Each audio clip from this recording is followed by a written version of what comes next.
Estoy aprendiendo a estar cada día más a ti. Y bueno, familia, arrancamos.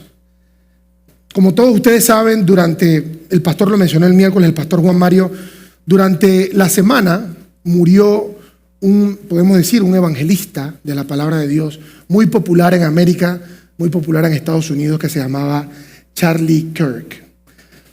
Yo les tengo que confesar que yo no había escuchado de él. Seguramente habrán algunos como ustedes. Pero cuando mi pastor me envió la noticia, después de decirle, sorry, no sé quién es, la realidad es que comencé a ver videos de él y de sus debates. Y eso es algo que a mí personalmente me apasiona desde que me convertí a Cristo. La palabra de Dios dice, está preparado para defender tu fe, para explicarles a otros por qué crees lo que crees. Y desde muy temprano, en mi propio caminar, siempre veía a estos hombres que se paraban en las universidades, en los coliseos, a explicar y a recibir preguntas de gente no conversa, y ellos explicando su fe y dando una fe racional hasta cierto punto, que no era todo espiriflautismo, sino que la fe tiene sentido, de verdad. Luego el cristianismo ya es de locos, porque si tú estás dispuesto a morir por el que dio la vida por ti, que es Jesucristo, el mundo nunca va a entender eso. Pero las bases del cristianismo son realmente sencillas. La palabra dice que debe ser apta hasta para un niño. Siempre me gustó eso, pero yo lo que vi en los videos de este señor Charlie Kirk nunca lo había visto antes. El movimiento espiritual o el odio que él causaba a los lugares donde él iba era algo que yo no había visto anteriormente. Y me llamó mucho la atención, porque él iba a universidades y a escuelas en donde no solamente no conocían al Señor, sino en donde estaba la doctrina LGBT y donde está la doctrina satánica de la falsa inclusión y el amor es amor, en los niños que vienen desde kinder creciendo y entendiendo que todo eso es normal, que tú puedes cambiar de sexo a los 8 o 9 años, que tú puedes ser hombre o mujer o binario o sin sexo desde niños. Hay libros ya desde primaria donde les enseñan eso en escuelas en Estados Unidos. Ahí se metía este señor a predicar el evangelio. Y vi videos impresionantes, personas que se acercaban a preguntar, porque la dinámica es, él está en un púlpito, en una universidad o en una tarima, y los estudiantes llegan a preguntarle cosas de Dios y él les contesta. Y vi cosas increíbles, vi jóvenes vestidos de satánicos solamente para burlarse de él, cantando himnos satánicos cuando tomaban su micrófono a hacerle preguntas, jóvenes que tomaban el micrófono para desearle la muerte solamente a él y a todos los que pensaban como él. Ese nivel de odio yo personalmente no lo había visto en ese tipo de debates de este lado en Latinoamérica, en Norteamérica. Siempre había visto un debate más respetuoso. Y el odio que él reflejaba era impresionante. Hay gente que le decía, mira, yo solamente vine a decirte aquí que ojalá te mueras, porque no te soporto. Y Charlie Kirk no era un tipo violento. Hay muchas personas que utilizan el sarcasmo para defender el cristianismo. Él no era necesariamente uno de ellos. Sus palabras no eran hirientes, pero sí confrontaban.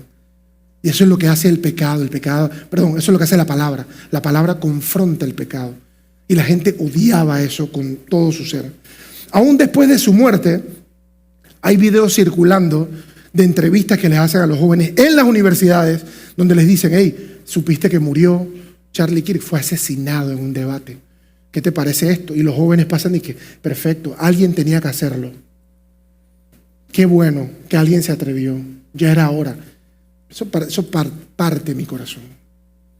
Una cosa es no creer en Cristo, otra cosa es un discurso de odio de jóvenes, porque esos jóvenes están oprimidos. Esos jóvenes, lo que están hablando en ese micrófono es lo que tienen en el corazón. Y es triste. Y ustedes podrán estar pensando, qué triste por ellos. Esas personas están mal. Pero la predicación de hoy tiene mucho que ver con esto. Yo quiero mostrarles a ustedes cuál es la raíz de ese comportamiento.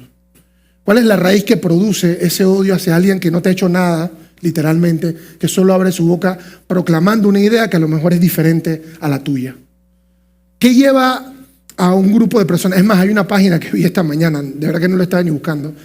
El gobierno de Estados Unidos ya ha identificado a 30,000 personas que han manifestado su contentamiento con el asesinato de Charlie Kirk en pleno público. 30,000 personas que han identificado y lo pusieron como una noticia. Pero ¿por qué sucede esto? Bueno, porque hay una raíz de orgullo. Hay una raíz de orgullo. En los debates de Charlie Kirk, si hay algo que él hacía es que él dejaba sin argumentos a las personas, sin argumentos lógicos. Y la persona, en vez de decir, bueno, ¿sabes qué? No comparto tu creencia, pero lo que tú estás diciendo no puedo decir nada al respecto, tienes razón. En vez de decir tienes razón, el orgullo los hacía odiarlo, porque como no podían decirle nada para rebatir su punto, decidían odiarlo, decidían insultarlo, decidían matarlo. Bienaventurados aquellos que son perseguidos en el nombre de Jesús, porque de ellos es el reino de los cielos, dice la palabra en Mateo 5.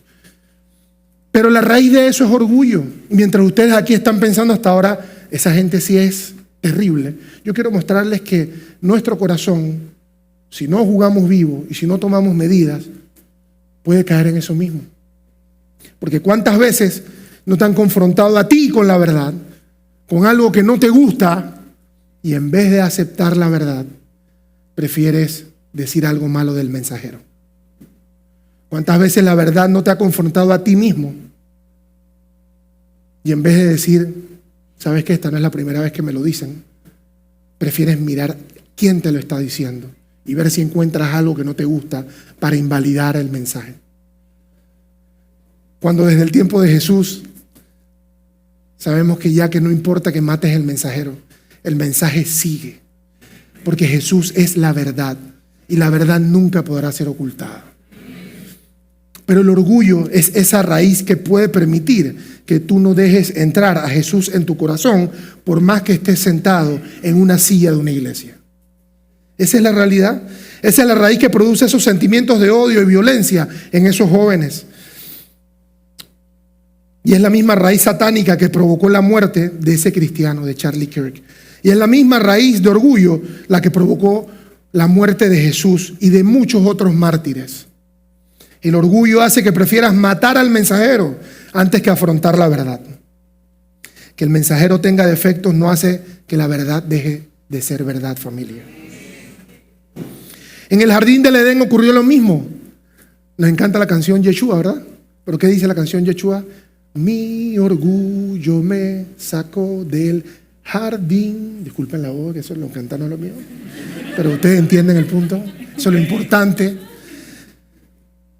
¿Por qué el orgullo le sacó del jardín? Sabemos la historia. Adán, el Señor puso un árbol y dijo, coman de todo menos de ese. Y la serpiente vino y los engañó y les dijo, coman de ese porque así serán sabios, serán como Dios. Y cuando comieron del fruto, lo primero que hace Dios es decirle a Adán, ¿dónde estás? Y la respuesta de Adán es, me escondí porque me di cuenta que estaba desnudo. Y Dios le dijo, ¿cómo sabes que estás desnudo? Si has vivido todo este tiempo así y eso no te importaba. ¿Acaso comiste del árbol que te dije que no comieras?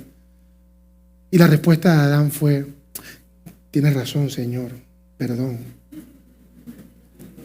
Ojalá. La respuesta de Adán fue la mujer que tú me diste. Y Dios le dice a Eva, ¿qué pasó? Fue la serpiente que me engañó. Y eso es excusas. Eso es orgullo. Se han puesto a pensar qué diferente hubiese sido la historia si hubiese sido, Señor, tú me dijiste que no comiera de ahí y te desobedecí. Y tenía todo el jardín del Edén para comer, pero la realidad es que sí es la verdad, fallé. Pero no, el orgullo busca excusas. ¿Se imaginan el lío que se le formó a Adán y Eva ya después en su matrimonio, después que se fue el Señor? Porque se echaron al agua.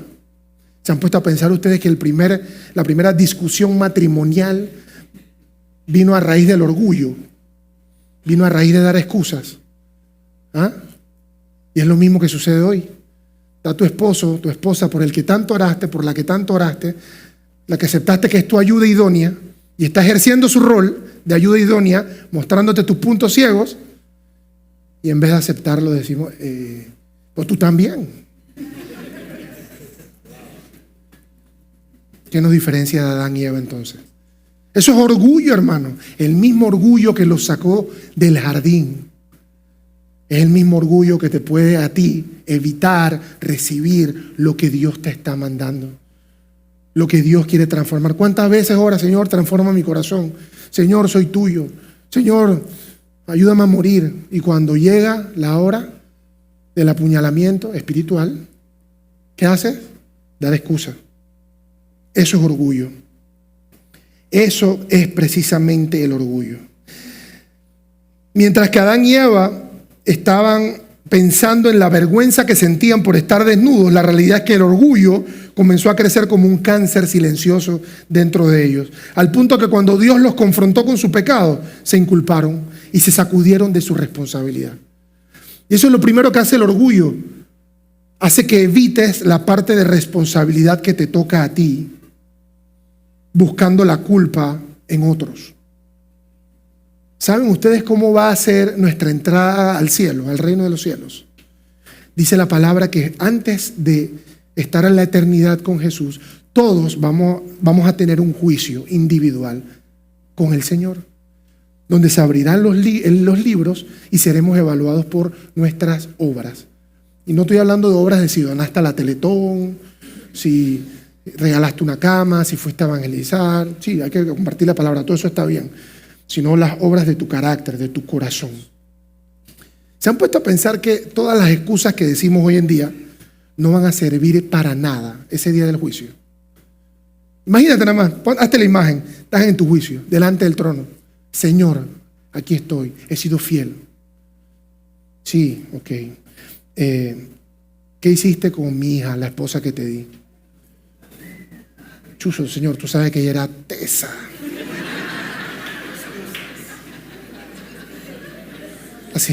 Así mismo van a ser los ángeles. Nos vamos a ver así de ridículos. ¿Qué hiciste con el tiempo que te di? Con todos los recursos, inteligencia, esa habilidad que te di para A o B o C. ¿Qué hiciste, hijo? Bueno, Señor, tú sabes que la cosa estaba dura en Panamá. Tú sabes que los corruptos, Nito, el otro, fulano. ¿Creen que eso va a ser válido en el juicio? Excusas. Entonces preparémonos desde ya conscientemente, entendiendo que las excusas es un síntoma del orgullo que hay en nuestro corazón. Y hoy es justo lo que vamos a entender. Quiero que ustedes vean los 6 puntos de orgullo escondido que todos podemos llegar a tener si no le prestamos atención. Porque el orgullo es peligroso. El orgullo es capaz de hacerte querer matar a alguien, como le pasó a Charlie Kirk. El orgullo es capaz de desterrarte de la presencia de Dios, que fue lo que le pasó a Adán y Eva. Y el orgullo, así como es de peligroso, también es difícil de detectar. Porque todo el mundo lo puede ver en ti, menos tú. Y eso es lo que quiero que veamos hoy. ¿Cuál es el primer síntoma de estos orgullos silenciosos? Si hasta este momento de la prédica tú has estado pensando, chus, ojalá fulano esté viendo esto, porque eso es para él. Orgullo. Si es que ya no se lo mandaste, espérate, déjame mandárselo para que vea que hoy están hablando del orgullo, porque ese sí, yo quiero que sepas que si Dios te trajo aquí hoy es porque Él quiere tratar contigo. Es contigo, es a ti el que Dios te quiere hablar. ¿Ves que si el orgullo es silencioso? Y vamos a ver síntomas como estos, que en nuestro caminar se nota en el día a día, que tenemos raíces de orgullo en nuestro corazón. Y te he hecho todo este preámbulo para que veas las consecuencias que puede traer ese orgullo a tu vida. ¿Les parece? Amén. Qué bueno, porque igual lo vamos a ver. Para eso vamos a irnos a el tiempo donde el pueblo de Israel tuvo a su primer rey, al rey Saúl. En esa época los jueces gobernaban a Israel, pero como todos los pueblos alrededor de Israel tenían rey, el pueblo de Dios comenzó: Señor, yo quiero tener rey como ellos. Yo quiero tener rey, yo quiero tener rey, yo quiero tener rey. Entonces Dios le dio el primer rey al pueblo de Israel, que es el rey Saúl. Y para los que se saben la historia, podemos pensar que Saúl, ay, qué feo, mira cómo murió, idólatra. No, pero la realidad es que el reino de Saúl no comenzó mal. Era un hombre alto, fuerte y estaba ungido por Dios para gobernar, que es lo más importante. Tenía todo para ser un líder exitoso. Pero con el tiempo algo comenzó a crecer en su corazón. Algo que él no veía a simple vista: el orgullo. No era un orgullo evidente en un principio, era un orgullo sigiloso, escondido detrás de acciones, detrás de decisiones y detrás de actitudes. Y Dios le dio oportunidades para que se arrepintiera, pero nunca las tomó. Siempre puso una excusa por delante. Saúl no quiso humillarse. Por eso es que Dios le quitó el reinado y se lo dio entonces a David.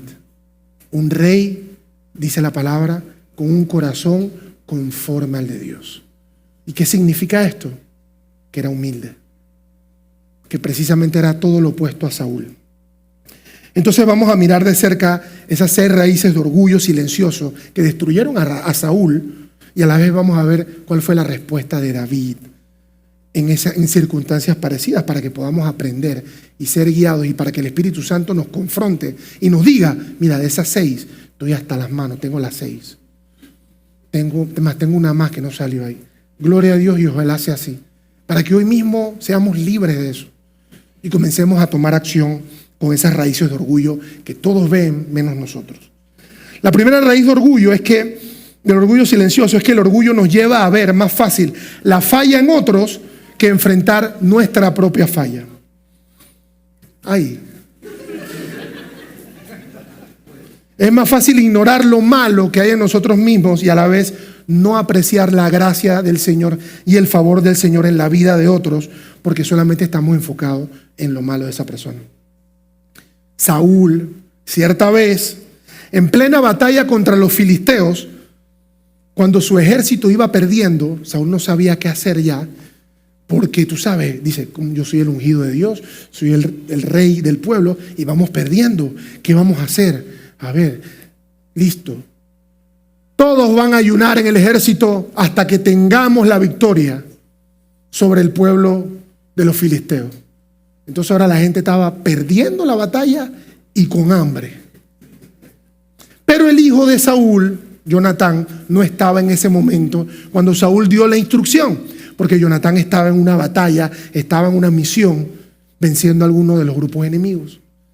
Entonces llegó un momento más adelante en la historia, en esa misma guerra, donde Jonatán va con un ejército hacia la batalla contra los filisteos y entra en un bosque, dice la palabra, lleno de miel, donde la miel brotaba del piso. Dice que los árboles se les salía la miel. Y como Jonatán no estaba ahí cuando Saúl dio la instrucción, se comenzó a comer miel. Y los soldados del rey: ¿qué estás haciendo? ¿Tú no ves que todos estamos aquí muriendo de hambre? Nadie se atrevió a coger miel por el decreto que dio tu padre. Y Jonatán les dice: pues hermanos, mi padre se ha equivocado, porque acabo de comer miel y hasta que me siento vivo de nuevo. Y dice la palabra que ese día Israel ganó la batalla y cubrieron un terreno inmenso y ganaron la batalla porque había un ímpetu nuevo, porque imagínate, los tipos estaban ayunando sin la dirección de Dios y estaban débiles. Entonces ganaron la batalla gracias al impulso de Jonatán. Y cuando ganaron la batalla y conquistaron la tierra rival, se dieron un banquete porque conquistaron la tierra rival. Cuando regresaron a la presencia del rey, Jonatán salió y le dijo la verdad al rey Saúl. Primera de Samuel 14, versículos 43 y 45. Saúl estaba pensando por qué no escuchaba la voz de Dios, aún mortificado. El pueblo ya había ganado la batalla y Saúl acá mortificado. No escucho a Dios aún. Algo debieron haber hecho ustedes. Cuéntenme, ¿qué hicieron que yo todavía no escucho a Dios? Declárame lo que has hecho, le dijo Saúl a Jonatán. Y Jonatán se lo dijo claro: ciertamente degusté un poco de miel con la punta de la vara que traía en mi mano. ¿Y acaso voy a morir por eso? Y Saúl respondió: así me haga Dios y me añada, sin dudas morirás. Como quien dice, mira, si no te mato voy a estar en problemas con Dios. Entonces el pueblo le dijo a Saúl: Señora, va a morir Jonatán, el que ha hecho grande esta salvación de Israel. Va a morir Jonatán, el que nos dio la victoria. ¿Cómo así, Señor? Si gracias a él fue que ganamos la batalla hoy. Vive Jehová, y nosotros hicimos un pacto que no ha de caer un cabello de su cabeza, de la cabeza de Jonatán en la tierra, porque él actuó hoy con Dios. Y el pueblo fue el que libró a Jonatán de la muerte. Quiero que sepan que Saúl le perdonó el pecado a Jonatán, no porque Dios le dijo, le perdonó la vida a Jonatán, su hijo, no porque Dios le dijo, sino por caerle bien al pueblo. No fue por reconocer su error. Si entienden el contexto, Saúl da un decreto infantil, lejos de la voluntad de Dios, manda al pueblo a pasar hambre en plena batalla. Su hijo no desobedeció así porque sí, sino es que él no sabía ese decreto. Obtienen la batalla, se cumplen las oraciones de Saúl, y cuando regresan al campamento, Saúl estaba dispuesto a matar a su hijo por el pecado que había visto en él supuestamente, sin ver que Dios había obrado con gracia y favor sobre su hijo Jonatán. Es como el cristiano que se pone a criticar a otro y a la vez se pierde de ver lo bueno que puede aprender de ese cristiano que tanto critica. Es fácil criticar al liderazgo de tu iglesia, a tu mentor. Siempre hay cosas buenas que se pueden hacer y mejorar. Esta no es una iglesia perfecta, te lo digo desde ya, empezando por mí. Pero muchas veces, por estar criticando algo que no te gusta, de fulano o mengano, te puedes estar perdiendo de que a través de esa persona Dios puede estar contestando una oración. Esa persona que está al lado tuyo, que ves que a lo mejor con desprecio, que te molesta algo y que solamente te enfocas en su crítica o en criticarlo, puede tener el testimonio por el cual tú hoy en día estás orando. Es lo que le pasó a Saúl. Saúl estaba dispuesto a hacer lo que sea para ganar esa batalla contra los filisteos, al punto que mandó a ayunar al pueblo. Y cuando por fin obtuvo la batalla, estaba bravo con Jonatán porque comió. Así nos vemos nosotros cuando dejamos que la crítica se interponga a lo que Dios nos quiere mostrar. Así que ya sabes, si te ha pasado que le sales huyendo a ese hermano o hermana porque no lo quieres ver y no sé, y el Señor vuelve y te lo pone ahí. Y vas a las clases de doctrina y entonces se te sienta al lado. Y después vas al liderazgo y al lado, y te toca en grupo después. Y están en el martes de oración, vienes a orar por tus necesidades y te toca, y cuando vas a ver agarrado en la mano, la persona, hermano, es el Señor, algo quiere el Señor, pero el orgullo es el que hace que no podamos ver qué es lo que realmente está haciendo Dios.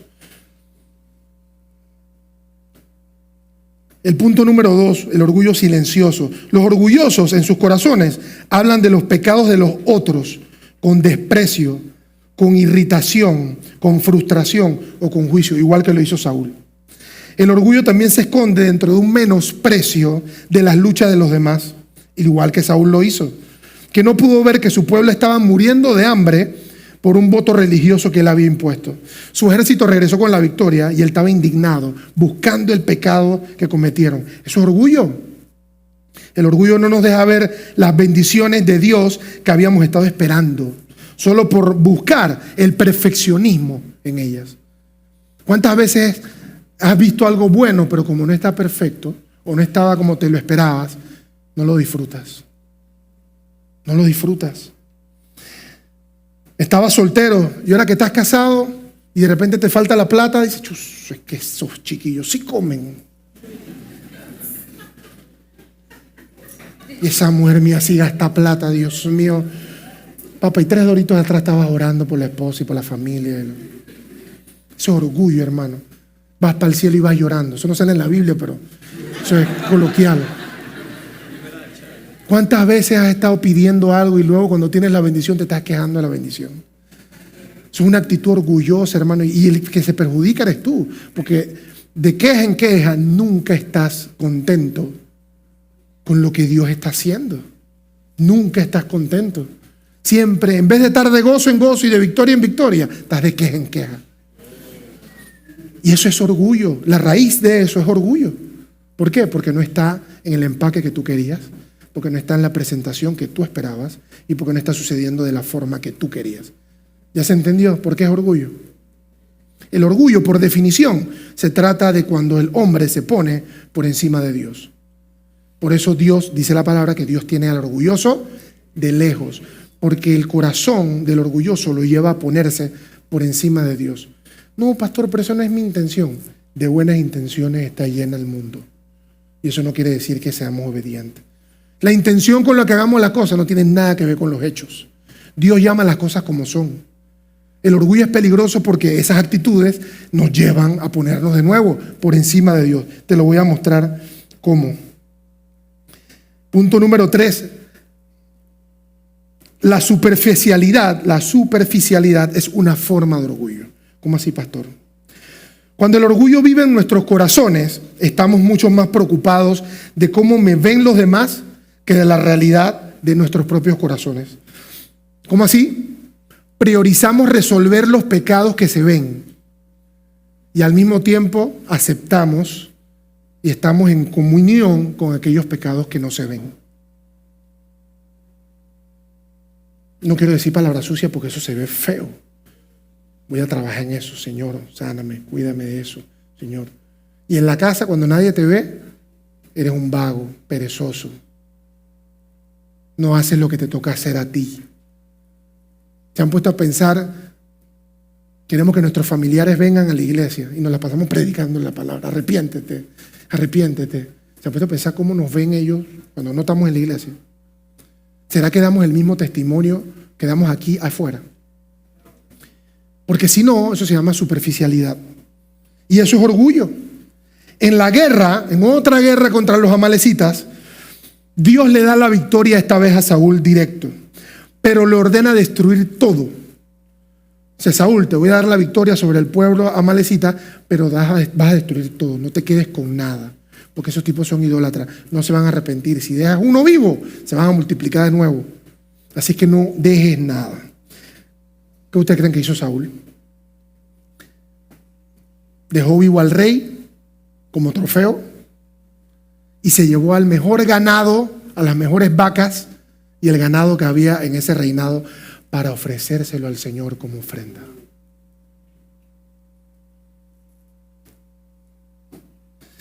Cuando el profeta Samuel lo confrontó y le dice, desobedeciste a Dios porque Dios te dijo que acabaras con todo, Saúl se excusa y le dice, no, yo maté a todo el mundo. Yo solamente dejé a estos vivos para el sacrificio al Señor, tú sabes, para presentárselo como ofrenda. Nuevamente Samuel le dice, hey, el Señor no te dijo que acabaras con todo. La segunda vez Samuel le dice, hey, ¿tú te acuerdas que tú no eras nadie? Y que Dios te puso como rey. Y ese mismo Dios que te puso como rey ahora te dijo, acaba con todo. Y es muchas veces el recordatorio que nosotros necesitamos cuando estamos tercos.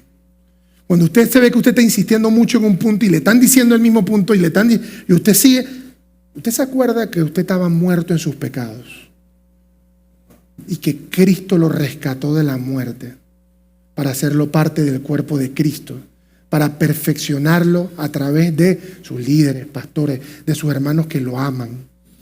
Porque Dios al que ama, corrige. Y así mismo estaba Samuel diciéndole a Saúl, hey, ¿tú no te acuerdas quién tú eras? Dios te dijo que acabaras con todo. ¿Qué ustedes creen que Dios, Saúl?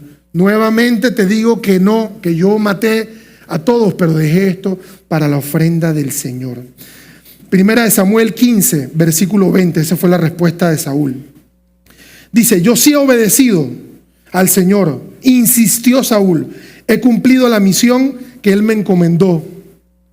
Traje prisionero a Agag, rey de Amalec, pero destruí a los amalecitas y las ovejas y las vacas las traje como ofrenda. A lo que Samuel le responde sabiamente en primera Samuel 15, 22 y 23. Y esto es un versículo para que si usted sabe que usted lucha contra el orgullo, imprímalo y póngalo en la nevera. O póngalo en el espejo del baño. Sí, porque esto es clave. El profeta Samuel le dice, Saúl, ¿qué le agrada más al Señor? ¿Que le ofrezcas holocaustos y sacrificios o que se desobedezca lo que Él dice? El obedecer vale más que el sacrificio y prestar atención más que la grasa de la carne que se quema en el sacrificio. La rebeldía es más grande que la adivinación. Es tan grande como la adivinación, perdón. En otra versión dice: la rebeldía es como la hechicería y la arrogancia como la idolatría. Y como tú has rechazado la palabra del Señor, Él te ha rechazado como rey a ti.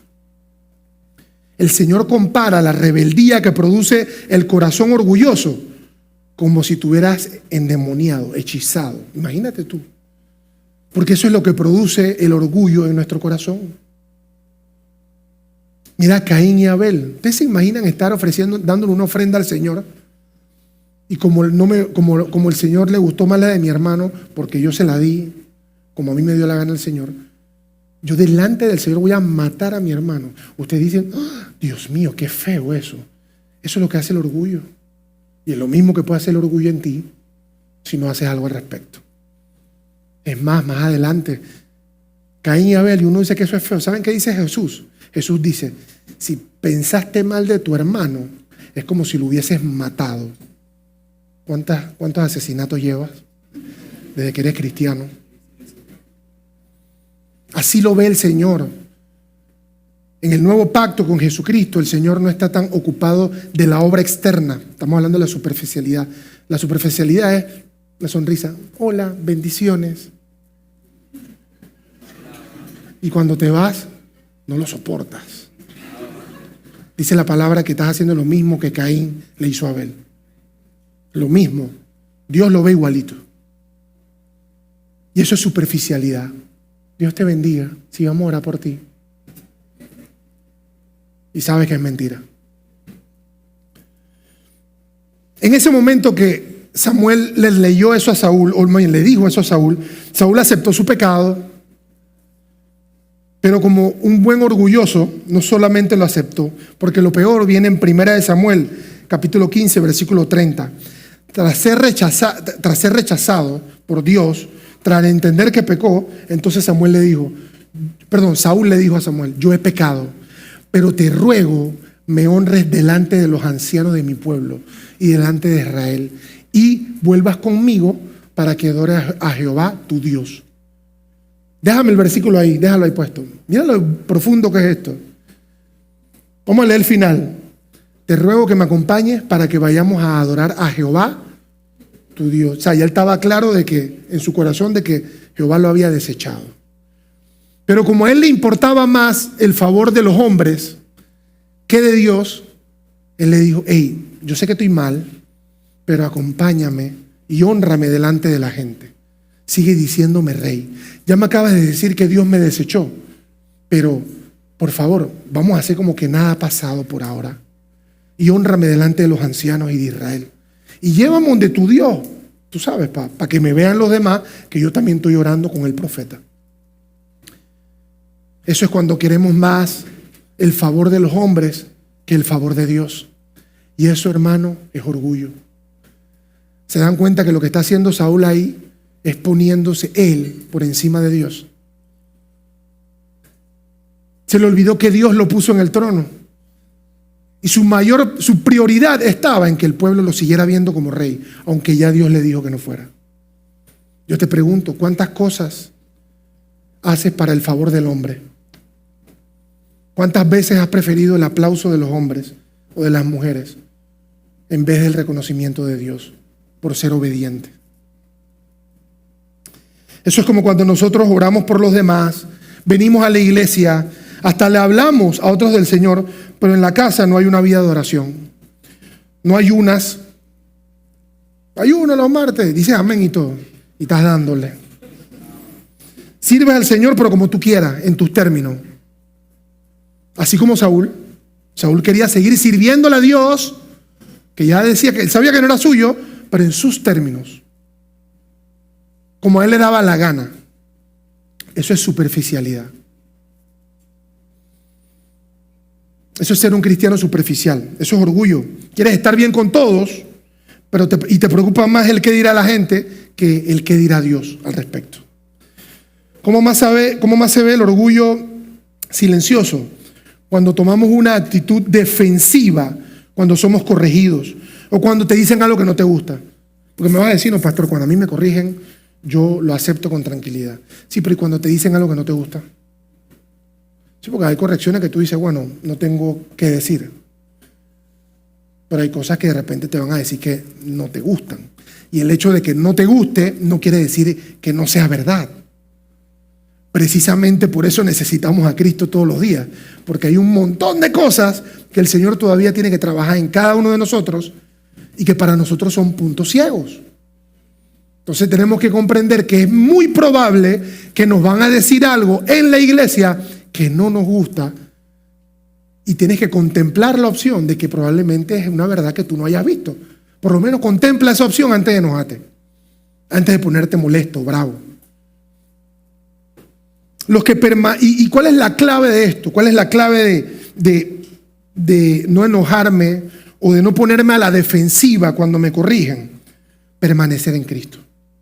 Los que permanecen y creen en que Dios es justo, encuentran un lugar seguro en Jesús como refugio cuando sufres ataques, cuando sufres o te dicen cosas que no te gustan. Porque también está el caso que tu líder, tu mentor, tu hermano se va a equivocar. Porque son humanos y tienen luchas y tienen días malos, tienen errores, fallamos todos. Y un día te van a decir algo que a lo mejor no estuvo bien.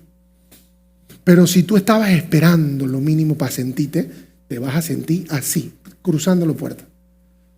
Si vienes con un corazón crítico, a la defensiva, a ver cuál es la primera ofensa que me van a decir, créeme que la vas a encontrar rapidito. Sin embargo, si tú crees en la justicia del Señor y tú sabes que Dios te trajo a este lugar para que te transformara, para que no seas la misma persona que eras antes, tienes que guardar tu corazón en la presencia del Señor. La verdadera humildad no desaparece cuando te dicen algo que no te gusta, sino que continúa haciendo el bien y no se pone a la defensiva y sigue amando. Sigue amando, es capaz de mantener la compostura cuando le dicen algo que no le gusta, sin dar excusas, sin enojarse, porque está refugiándose en Jesús, porque está mirando el rostro de Cristo. Saúl, en el ejemplo anterior que les mostré, llega donde Samuel con la evidencia del pecado. Mira, regresamos de la guerra, aquí está el rey, y aquí están los animales que traje para el sacrificio del Señor. Y la instrucción había sido: acaba con todo.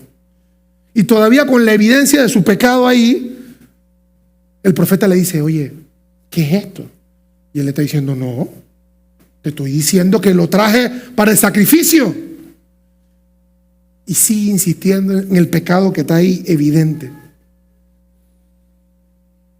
¿Qué te hace pensar que no has sido Saúl alguna vez en tu vida? ¿Qué te hace pensar que no te ha pasado lo mismo? Que el pecado que te están señalando es tan evidente que está ahí al lado y la persona que te lo está diciendo, brother, pero mira, está mal. Y tú sigues insistiendo. No, eso es para el Señor. Dios conoce mi corazón. ¿Tú no ves que soy una obra en proceso?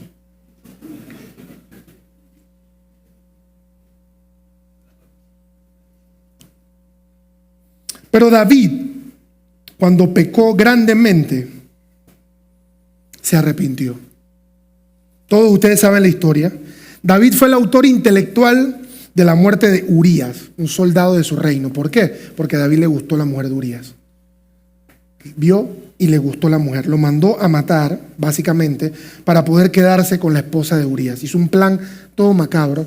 Y quiero que sepan que David no se había dado cuenta que había hecho ese plan. O más bien, en sus ojos, nada malo había pasado.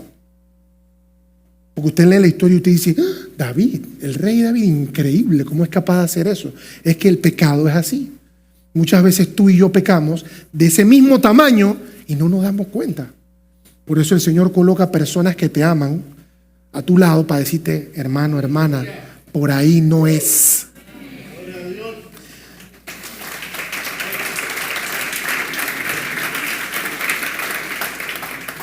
Gloria a Dios por esos hermanos que confrontan con amor y con la verdad, con el objetivo de buscar arrepentimiento real.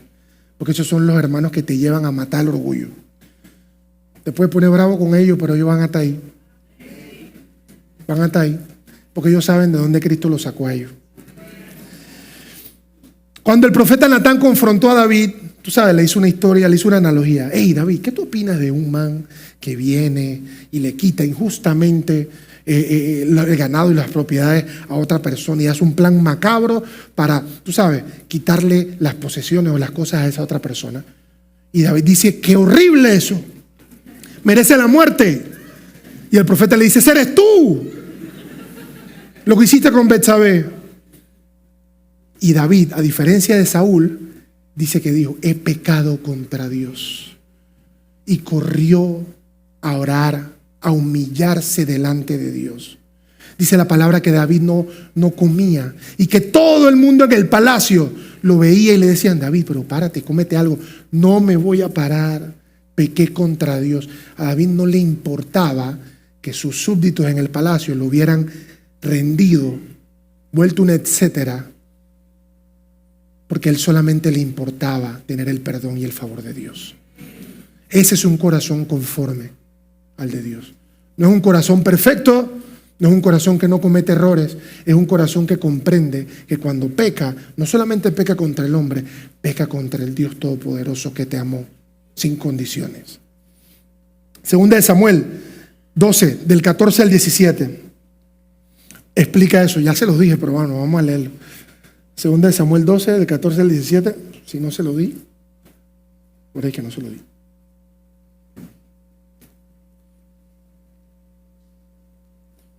Búsquenlo ustedes ahí.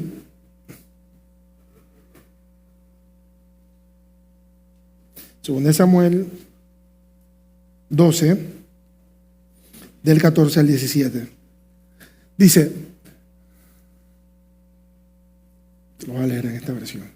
Sin embargo, tu hijo sí morirá, le dijo el profeta Natán, el hijo de esa relación inmoral que David tuvo con Betsabé. Y dicho esto, Natán se volvió a su casa y el Señor hirió al hijo de la esposa de Urías, exacto, que él le había dado a David, de modo que el niño cayó gravemente enfermo. Versículo 16 dice, David se puso a rogar a Dios por él, ayunaba y pasaba las noches tirado en el suelo. Los oficiales de su corte iban a verlo y le rogaban que se levantara, pero él se resistía y aún se negaba a comer con ellos.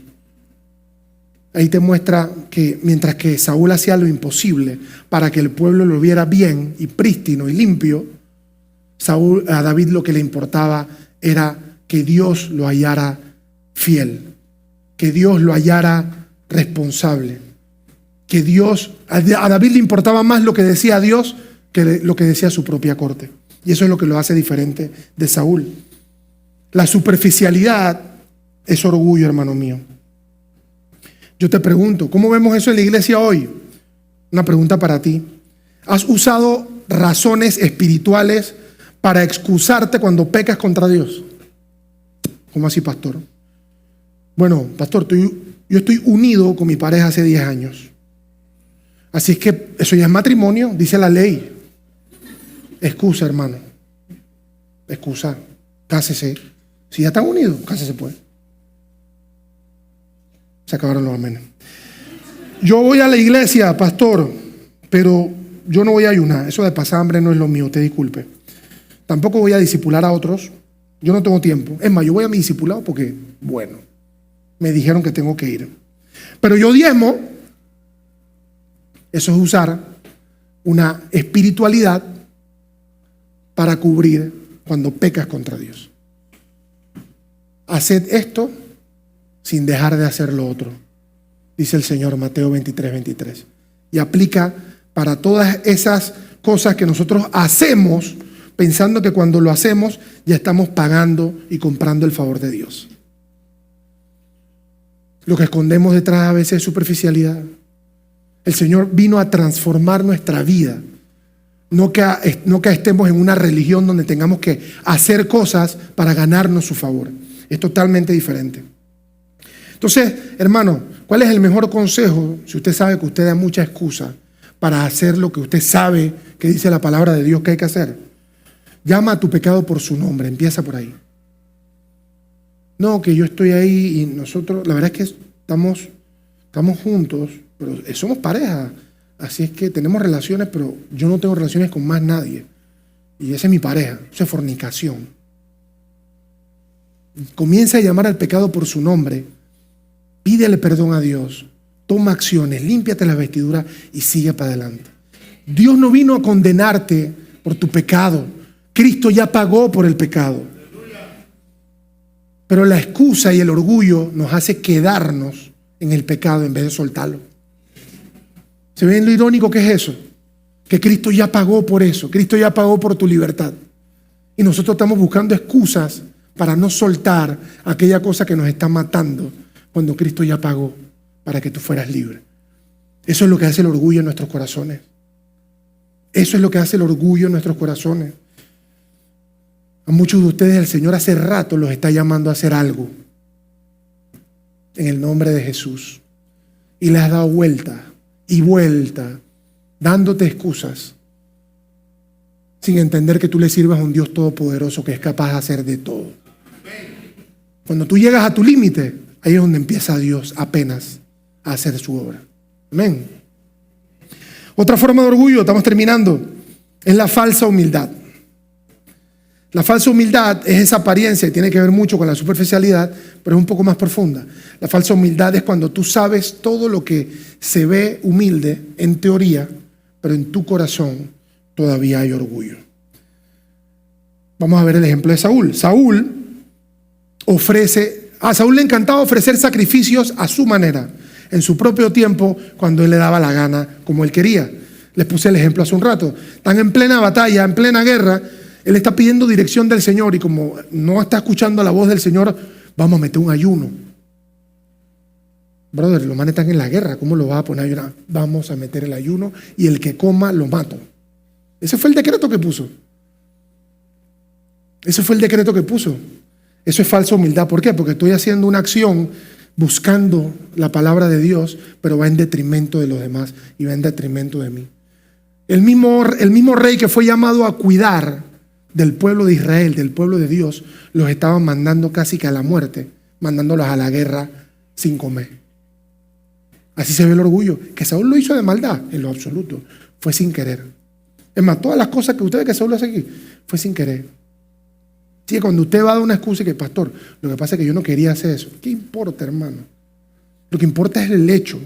Si el hecho es pecado, llamémoslo como es. No, que yo no quería, nadie. Yo confío, partimos de la buena voluntad. Yo parto pensando que aquí nadie quiere molestar o fregar al otro. Pero a pesar de eso lo hacemos. ¿Por qué? Porque tenemos una naturaleza pecaminosa. Y a pesar de tus buenas intenciones, vas a pecar.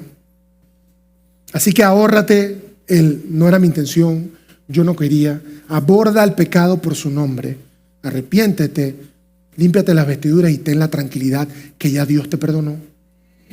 Pero si no te arrepientes, vas a crear un corazón endurecido que cada vez más tolera el pecado, que cada vez más no tolera las correcciones, que cada día que pasa, en vez de dar gracias porque el Señor te está puliendo, estás más amargado y encerrado en tu propia opinión, en que tú estás bien. Y eso es orgullo, hermano. Eso es orgullo. Pues sí, Saúl ofrecía sacrificios en su tiempo. Eso es una forma de falsa humildad. En otra ocasión, Samuel le dio la instrucción: mira, vamos para la guerra. El profeta le dice a Saúl: vamos a la guerra. Me vas a esperar en tal lugar, a tal hora, y vamos a hacer un sacrificio ahí para el Señor antes de ir a la guerra. Y Saúl se va en la avanzada por delante con el escuadrón, con el ejército, y cuando llegan al lugar, el ejército se empieza a impacientar. Ey, ¿cuándo vamos? Ey, nos van a atacar primero. Ey, Saúl, ¿cuándo? Y Saúl, escuchando a la gente, dice: ¿sabes qué? Samuel no ha llegado, yo voy a prender sacrificios si yo soy el rey, hombre. Y comenzó a hacer una ofrenda al Señor. Y cuando llegó Samuel le dijo: ¿tú qué estás haciendo? Si yo no te dije que me esperara. Dice Saúl: sí, pero el pueblo se iba a ir. El pueblo me estaba pidiendo que hiciera la ofrenda de sacrificio al Señor. Yo no hice ni un pecado. Y así nos vemos muchas veces cuando hacemos las cosas por presión de la gente, aunque parezcan que son para Dios. Cuando Dios da una orden, Dios sabe por qué la da. Dios no está loco. Y eso es lo que tiene que ver mucho con el hombre de Dios. El hombre de Dios, Dios le va a hablar y probablemente vas a parecer un loco delante de muchos. Pero si Dios te habló, obedece, hermano. Porque si no, por más buenas intenciones, si desobedeciste, es orgullo. No, que me dijeron, entonces orgullo. Es lo que le pasó a Saúl.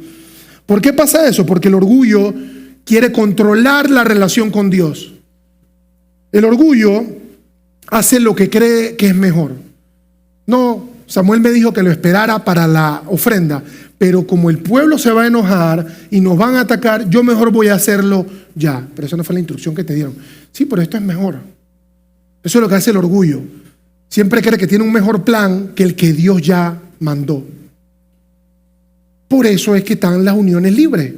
No, pastor, voy de nuevo, sí, de nuevo. No sé por qué estamos dándole a ese tema, pero bueno. Pero es como si estuviéramos casados ya, pastor, sí. Sé mi esposa. Sí, pero no estás casado. Sí, pero tú sabes. Ella y yo y ella. Tenemos hasta hijos. O sea que tu plan es mejor que el de Dios.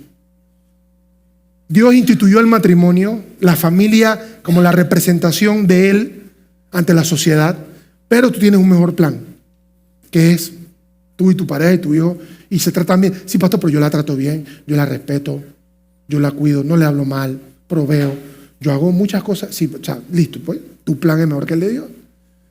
Por más buenas intenciones, sigue siendo orgullo, hermano, porque no es el plan de Dios. Y tenemos que estar claro que así funciona y aplica para todo.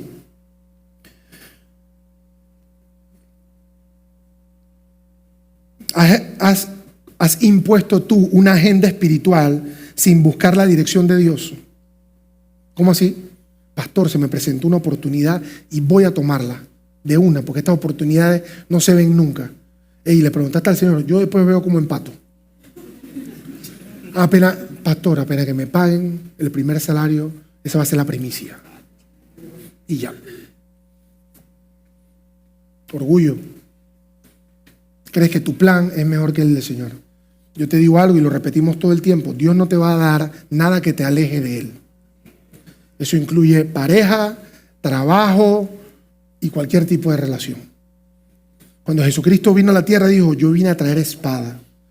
Vine a poner el hombre en contra de su madre, de su padre, de su hermano. Y no es que Cristo, no es que ese sea el primer propósito. Pero si tú quieres ser salvo, si tú realmente entiendes que necesitas un salvador, hay medidas drásticas que tienes que tomar. No puedes caerle bien al mundo, al mismo mundo que crucificó a Jesucristo. O le caes bien al mundo o le caes bien a Dios.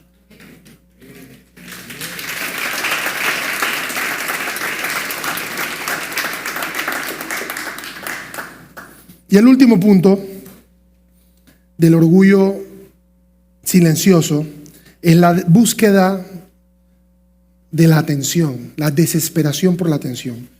Y muchos de ustedes pueden decir, yo conozco a alguien, es orgullo, para que sepan. El orgullo tiene hambre de atención, respeto y adoración en toda su forma. Una de las cosas que más lucha el líder cristiano, honestamente, es contra eso. Y uno tiene que estar anuente y claro de que eso es así, porque a tu carne le va a encantar siempre que le digan, wow, qué prédica, wow, la estás botando. Y tienes que estar claro que la única razón por la cual eso salió bien es por la gloria de Dios y la gracia de Dios. Y es súper importante, porque todos vamos a correr, nuestro impulso va a sentirse bien con esas palabras. El orgullo tiene hambre de atención, de respeto. En la cabeza de Saúl, como ustedes han visto, su trono dependía de su popularidad. Samuel, fallé, ya entendí, pero acompáñame delante del pueblo al altar para que me vean contigo.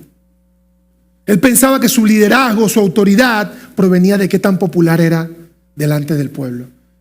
¿A quién olvidó? ¿A quién lo puso ahí? Al Señor.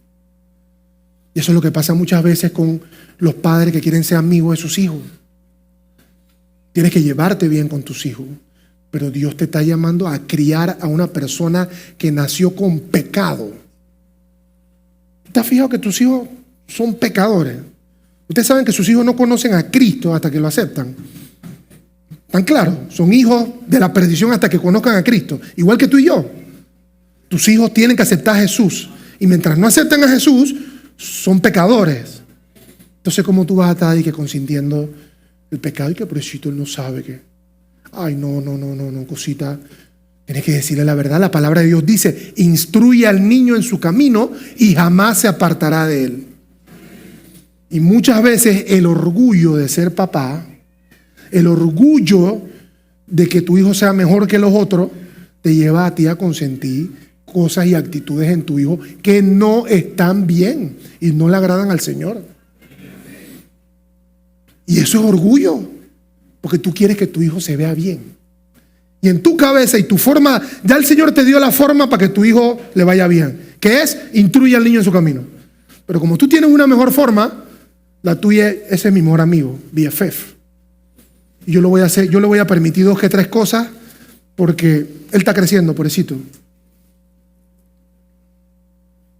Es orgullo, hermano. La motivación es linda, suena bien. No, hombre, yo creo que él esté bien.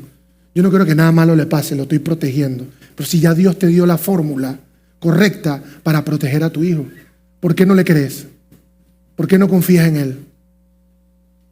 ¿Te dicen algo de tu hijo? Jamás. Él no hace eso. Si te lo dicen todos los trimestres. No. Lo cambia de escuela. Irrespetuosos eso. Jamás. Y cuando yo estaba en la escuela, para mí mis papás y los profesores eran como un equipo contra mí. Eso es lo que yo pensaba. Ellos estaban alineados. Lo que me decían en la casa me lo decían en la escuela. Y yo, estos tipos tienen que estar hablando. No había celular. Yo, ¿cómo hablan? ¿Será que se hablan? Yo pensaba eso. ¿Será que se hablan todos los días? Yo estaba en la escuela como yo no voy a hacer muchas cosas porque ya mi mamá ya sabe. Yo llegaba en el bus de la escuela y ya sabía. Yo, ¿cómo sabe? ¿Cómo han cambiado los tiempos? Ahora los profesores tienen que tener evidencia, video, todo. Porque cuando el profesor le da el feedback al papá, el papá no le quiere creer. Jamás. Mi hijo no. O busca la excusa. ¿Y acaso mi hijo es el único que se porta mal?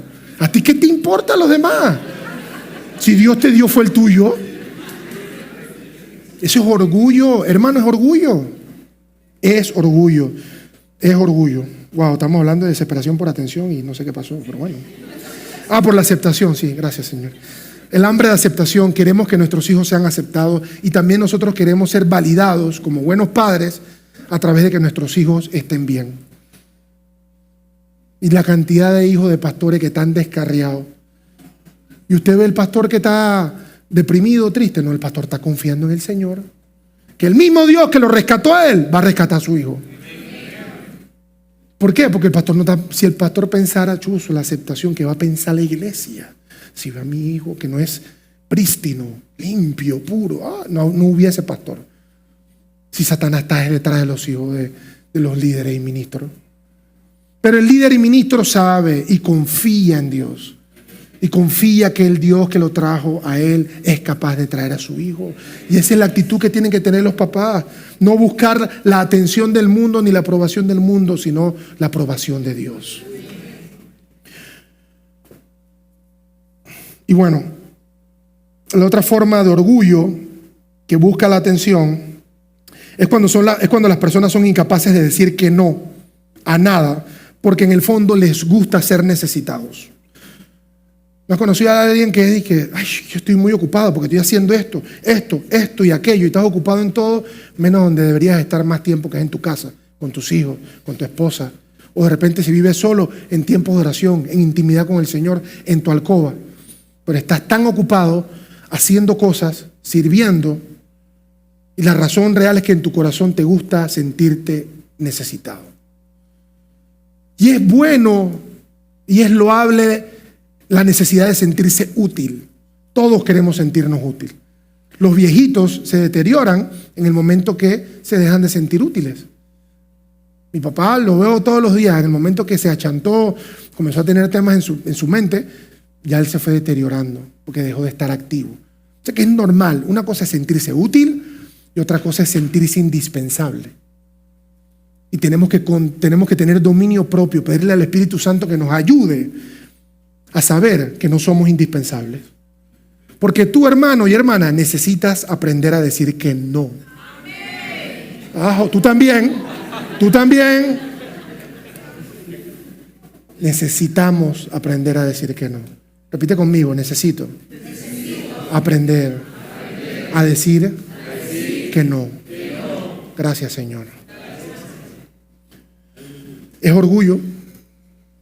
Te lo pongo para que estés alerta, porque suena bonito.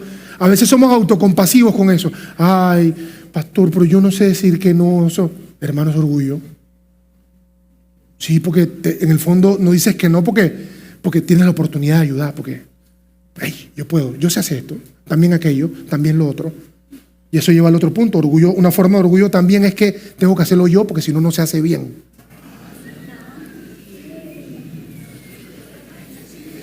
Tengo que hacerlo yo porque si no, no se hace bien. Es una forma de orgullo. Sientes que eres indispensable. Sientes que eres indispensable. Saúl, no llega Samuel, que es el encargado por Dios de los sacrificios. Así es que lo voy a hacer yo. Lo voy a hacer yo. Es orgullo, es falta de confianza en Dios. Es pensar de nuevo que tu plan es mejor que el de Dios. ¿Ya ven por qué el orgullo es tan importante que lo abordemos? Dios tiene al orgulloso de lejos, porque todas las acciones y el fruto del orgulloso lo lleva a pensar que él tiene mejores ideas y mejores planes de los que tiene el Señor. Y eso es satánico. ¿Saben qué hizo Satanás? No, yo quiero ser como Dios. Si yo soy bonito, soy el ángel más chévere, tengo instrumentos en el cuerpo, yo puedo ser como Dios. Él tenía un mejor plan que el plan de Dios para los ángeles. Y por eso fue expulsado del cielo. ¿Por qué? Por orgullo. Y es lo mismo que hacemos detrás de nuestras buenas intenciones. Y tenemos que tener mucho cuidado. David, por el contrario, tenía sus prioridades muy claras. Salmos 27:4. Salmos 27:4. Una cosa he demandado de Jehová, y esta buscaré, que esté yo en la casa de Jehová todos los días de mi vida, para contemplar la hermosura de Jehová y para incluir en el templo. Los que sirven los domingos aquí en esta casa, ¿dónde están los que sirven los domingos aquí por lo general? Gloria a Dios. Cuando ustedes no están sirviendo, ese es el versículo para ustedes. Los servidores del Señor tienen a veces ese chip de que ese día están recibiendo, están aquí alabando al Señor y están con un ojo viendo que todo esté bien, dice. Que nada se dañe, que la luz te prendía, y estoy pendiente de todo esto, y súper buena intención. Pero hermano, tú no eres indispensable. Tranquilo, alaba a Dios, esto es lo más importante. Busca su rostro, gózate. A mí lo que me encanta que me prediquen. Es un privilegio compartir la palabra de Dios con ustedes, pero yo les soy sincero, me fascina estar sentado y escuchar a Pallillo, escuchar al pastor Juan Mario. Me encanta. Vengo a alimentarme y mi semana arranca, wow, de otra manera. Venga a gozarse la presencia del Señor. Como hemos visto, familia, se nos acabó el tiempo. El orgullo está repleto de buenas intenciones, búsqueda de reconocimiento, pero al final del día, sencillamente es una forma donde nosotros nos ideamos un plan que no es el plan de Dios. El Señor ha traído este mensaje para que realmente reflexionemos sobre todas esas cosas que hasta hoy pensábamos que estaban bien, pero que tienen una raíz de orgullo. Que ya dejemos de ponernos excusas y podamos acercarnos confiadamente al trono de la gracia y decir: Señor, esto es conmigo. Vengo aquí a pedirte perdón. Necesito de ti. Sáname. Hazme nuevo. Y yo le aseguro que su vida va a cambiar. Familia, y en esa misma línea, todo lo que hemos hablado hasta ahora tiene el perdón de Dios. Jesucristo murió por nuestros pecados para que nosotros seamos libres de ellos. Pero esto solamente aplica para aquellos que son hijos de Dios. Y la palabra de Dios dice que no todos somos hijos de Dios. No todos son hijos de Dios, perdón. Hijo de Dios es aquel que le reconoce en público. Hijo de Dios es aquel que lo declara con su boca y lo reconoce en su corazón. ¿Reconoce qué? Que necesita un Salvador. Hijo de Dios es aquel que reconoce que solo no puede ser libre, por ejemplo, del pecado del orgullo. Un hijo de Dios es aquel que dice, necesito ayuda para ser libre de esto. Si has escuchado este mensaje, estamos seguros que así el Señor lo ha permitido, no por coincidencia, sino porque quiere darte la oportunidad de que tomes la decisión más importante de tu vida. La palabra es muy clara y dice que porque todos hemos pecado, hemos sido destituidos de la gloria de Dios.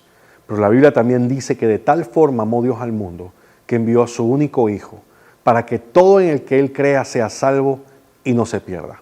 En otra parte aparece que todo el que cree en su corazón y confiese con su boca que Jesucristo es el Hijo de Dios hecho hombre, que murió en la cruz y resucitó al tercer día, dice la palabra que si tú lo crees en tu corazón y lo confiesas con tu boca, serás salvo.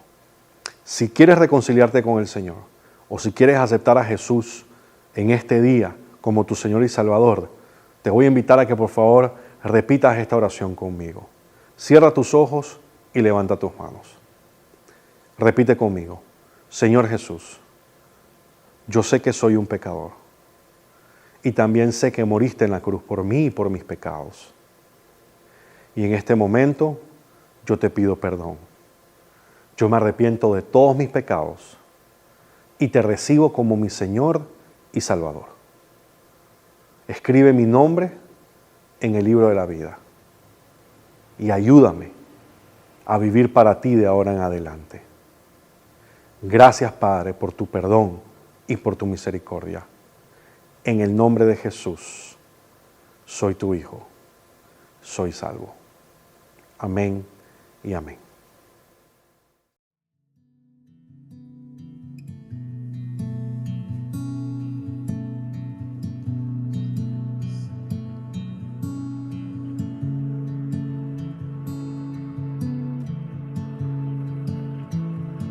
Yo estoy aprendiendo a estar cada día más satisfecho.